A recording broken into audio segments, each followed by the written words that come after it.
Just a few months ago, everyone seemed to be financially okay.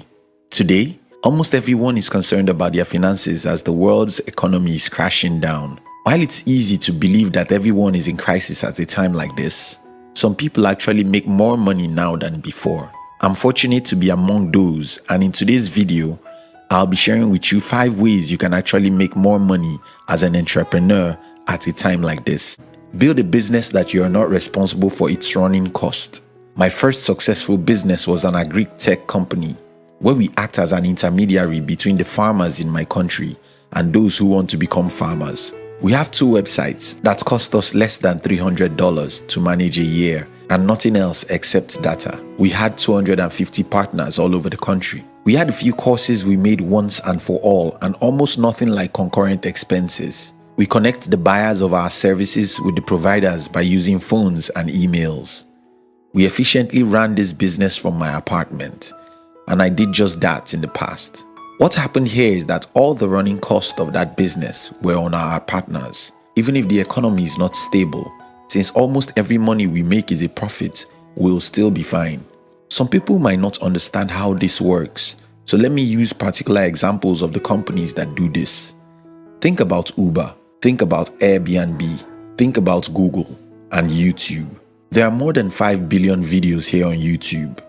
These videos belong to YouTube, but YouTube spends $0 to create them. The advertisers go to YouTube and pay to reach the audience, even though YouTube didn't spend any money to get them. Yes, there are staff, technologies, and a few marketing that YouTube might have. But if you compare these costs with the cost of running traditional businesses, it's like a comparison between the sky and the earth. This model is known as the shared economy. Someone stands at the middle to connect 2 people. The guy in the middle actually doesn't take responsibility for the cost of production of the goods or services. So he shifts the cost on his partners while he makes most of the money. You can create a shared economy. You can be an intermediate between 2 groups of people and make your money with almost 0 running cost. I'm not saying it's easy, but since I did it successfully, I believe you might be able to do it if you think deeply. What 2 groups of buyers and sellers can you connect and take a commission from the sellers without having to be responsible for the running cost or cost of production of the services to be rendered? If you can figure that out, you can build a business that will be fine, even during a recession. 2. Build a business with low running cost. I earlier talked about how you can create a business where you are not responsible for the running cost or most of it. Now, if that is not possible for you, you can create a business that has a very low running cost. This is important because by far, the greatest enemy of business is the running cost. Nothing is even close to running cost in business. Businesses are making money. So, if you want to know the reason why businesses fail, look at the running cost. Some time ago, I read about a company that made as much as $100 million a year, yet they had no profit. Not likely because they used some cunning ways to reinvest all their earnings to dodge the IRS, but because they had a company with so much running cost. Many companies in the world spend all their money to run the company.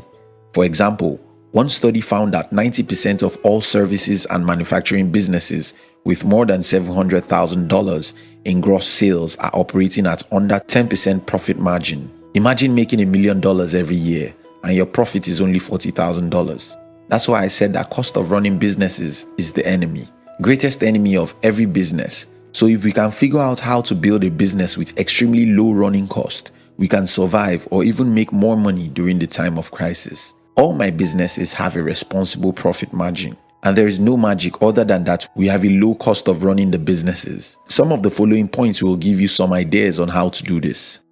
3. Excessively leverage on the internet.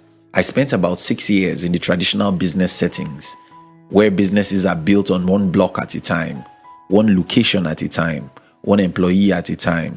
It was tedious and boring. So in the year 2014, when I discovered the power of the internet, I became obsessed with the internet.